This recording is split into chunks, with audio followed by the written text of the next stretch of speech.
Everyone, कैसे हैं आप सभी। आई एम श्योर कि आप सभी ठीक होंगे। आप सभी लोग मुझे कमेंट में बोल रहे हैं कि थर्ड ईयर के वीडियो पोस्ट करें, लेकिन अभी सेकेंड ईयर की एग्ज़ाम्स आने वाली, इसीलिए हम लोग सेकेंड ईयर का पहले सिलेबस कंप्लीट करेंगे, उसके बाद ही हम जो है थर्ड ईयर का पोर्शन स्टार्ट करेंगे। तो चलिए जल्दी से वीडियो को स्टार्ट करते हैं बिना देरी किए हुए।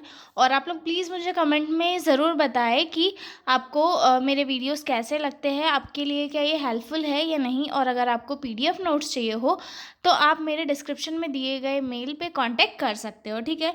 तो चलिए हम लोग स्टार्ट करते हैं। जल्दी से चैनल को सभी के साथ शेयर कर दो अपने दोस्तों के साथ, ताकि सभी को जो है इजी लैंग्वेज में नोट्स मिल सके, ठीक है। तो इस वाले वीडियो में हम लोग देखने वाले हैं पर्पस ऑफ एविएट्स।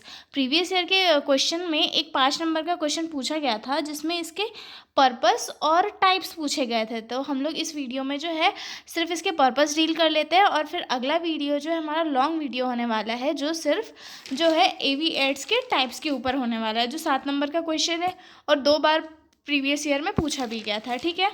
तो हम इस वीडियो में जो पर्पस डील कर लेते हैं, और इसके आगे वाले वीडियो में हम एविएट्स के टाइप डील करेंगे। तो चलिए जल्दी से स्टार्ट कर लेते हैं।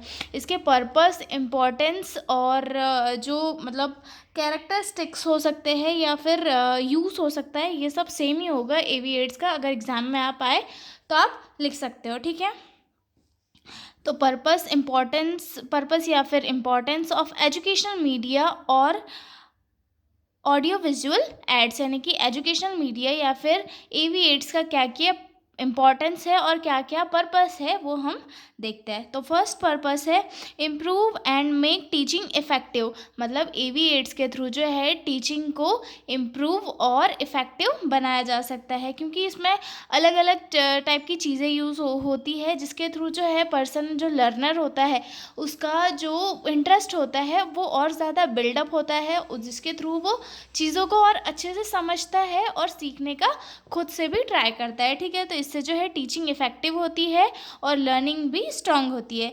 Enable the audience to look, listen and learn. मतलब ऑडियंस को जो है देखने और सुनने के लिए और सीखने के लिए ये प्रमोट करता है, ठीक है। Make learning interesting and profitable. मतलब ऑडियो विजुअल एड्स के यूज़ के थ्रू जो है लर्निंग को इंटरेस्टिंग और प्रॉफिटेबल बनाया जा सकता है, ठीक है। Quicken the phase of learning. मतलब जो लर्निंग है उसे जल्दी जल्दी ही ये किया जा सकता है, फास्ट किया जा सकता है। मतलब जैसे कि अगर हम लोग देखें कि क्लास में अगर कोई पढ़ा रहा है और वो सिर्फ मतलब वर्बली बोल रहा है, तो हम उसके क्लास से क्या है, बोर हो जाएंगे। वो हार्ट पढ़ा रहा था कि हाँ, हार्ट में 4 चैम्बर्स होते हैं और फलाना होता है और ये होता है, ठीक है। वहीं पे अगर वो हार्ट का मॉडल ला के दिखाएगा, हार्ट का मॉडल, वर्किंग मॉडल दिखाएगा, उसमें ब्लड फ्लो वगैरह शो करेगा और सारी चीज़ें वर्चुअली हमें दिखाएगा, तो क्या होगा, ये ज़्यादा इंटरेस्ट आएगा। तो इससे क्या होगा, लर्निंग भी इम्प्रूव होगी, ठीक है। और ज़्यादा जल्दी अच्छे से चीज़ें समझ में आएगी और चीज़ें लर्नर को भी मेमोराइज रहेगी, ठीक है। Develop the knowledge.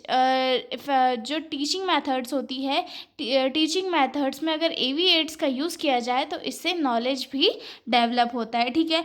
Bring expected behavioural changes among the learners. मतलब इनमें जो है अलग अलग चेंजेस भी ही लाते हैं। मतलब जो सीखने का तरीका होता है उसमें भी चेंजेस देखने के लिए मिलता है, ठीक है। Stimulate curiosity. मतलब क्यूरियोसिटी जो होती है किसी भी चीज़ को जानने की, उसे भी एविएट्स स्टिमुलेट करते हैं, यानी कि बढ़ाते हैं। जब कोई नई चीज़ सीखनी होती है और अगर उसे हम अलग अलग चीज़ों से, जैसे कि पोस्टर हो गया या फिर प्रोजेक्टर के थ्रू अगर क्लास में समझा रहे हैं, तो वो जो चीज़ है वो विजुअली दिखाई देती है या फिर सुनाई देती है, तो उसके थ्रू क्या होता है, क्यूरियोसिटी लर्नर के दिमाग में जागती है कि यार ये क्या हो सकता है, कैसे हो सकता है। फॉर एग्जांपल के लिए अगर हम देखें कि हम कोई मूवी देख रहे हैं, तो हमें उसमें ज़्यादा इंटरेस्ट आता है कोई बुक पढ़ने से, ठीक है। तो वहीं पे अगर हमारे सिलेबस को मूवी या फिर वर्चुअली देखें तो हमें ज़्यादा अच्छे से समझ आता है, ठीक है। उसके बाद अगला पॉइंट है provide a basis for more effective perceptual and conceptual learning. मतलब एविएट्स के थ्रू जो है ये ज़्यादा अच्छे से लर्निंग को बढ़ाया जा सकता है, ठीक है। The student acquire clear, accurate and vivid images during the process of learning. जो स्टूडेंट्स होते हैं उन्हें एक प्रॉपर जो लर्निंग मटेरियल होता है वो भी एवी8 के थ्रू मिलता है, और उन्हें बहुत सारी जो चीज़ें हैं टॉपिक से रिलेटेड, उनकी पिक्चर, इमेजेस या फिर उनका कोई भी जो चीज़ें हैं जो जिस पर्टिकुलर टॉपिक पे वो पढ़ रहे हैं वो सारी चीज़ें उन्हें मिलती है। तो इसके थ्रू क्या होता है, उनका जो बेसिक है वो सारा सब कुछ क्लियर हो जाता है। ठीक है, अगला पॉइंट है the student acquire clear, accurate, perceptual and conceptual learning. Then आता है increase the sustain attention and concentration. एवी8 का यूज़ करने पे किसी भी लर्नर का जो वो कॉन्सेंट्रेशन है, अटेंशन है, उसे भी बढ़ाया जा सकता है। ठीक है, provide an opportunity for situational type of learning field trip.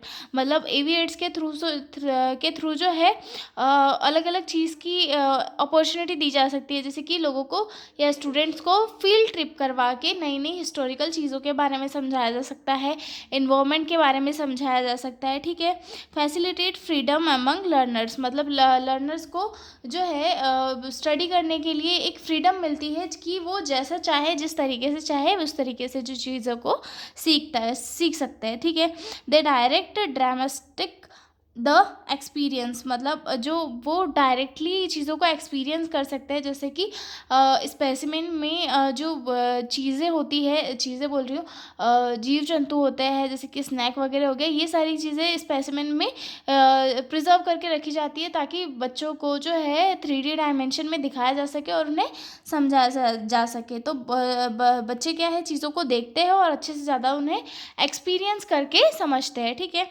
Stimulate thinking and motivate action.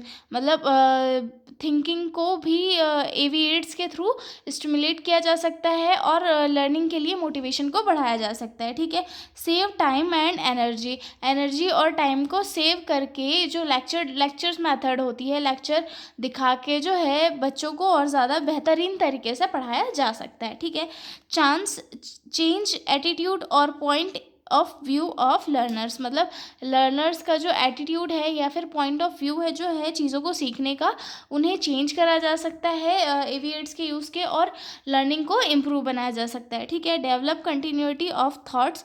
मतलब उनके जो थॉट प्रोसेस है उन्हें डेवलप किया जा सकता है। ठीक है, contribute to the growth, clear understanding, increase vocabulary development. मतलब एवी8 के थ्रू जो है थॉट्स का ग्रोथ किया जा सकता है, अंडरस्टैंडिंग का जो लेवल है उसे इंक्रीज किया जा सकता है, और वोकेबुलरी जो है किसी भी स्टूडेंट की उसे भी डेवलप किया जा सकता है। मतलब इन सारी चीज़ों का यूज़ होता है, इसीलिए जो है ऑडियो विजुअल एड्स को एजुकेशनल मीडिया के लिए यूज़ किया जाता है। ठीक है, तो हमने देखी importance and purpose of audio visual aids. अगले वीडियो में हम लोग डील करने वाले हैं types of audio visual aids. आप लोग देख सकते हैं मैंने टाइप्स काफ़ी डिटेल में और बहुत ही अच्छे से डिस्कस किए हुए हैं। हम इसे देखेंगे अगले वीडियो में, तब तक के लिए बाय बाय। और हाँ, प्लीज़ मुझे कमेंट में ज़रूर बताएं कि आपके लिए वीडियो हेल्पफुल था या नहीं। तो मिलते हैं अगले वीडियो में, बाय बाय।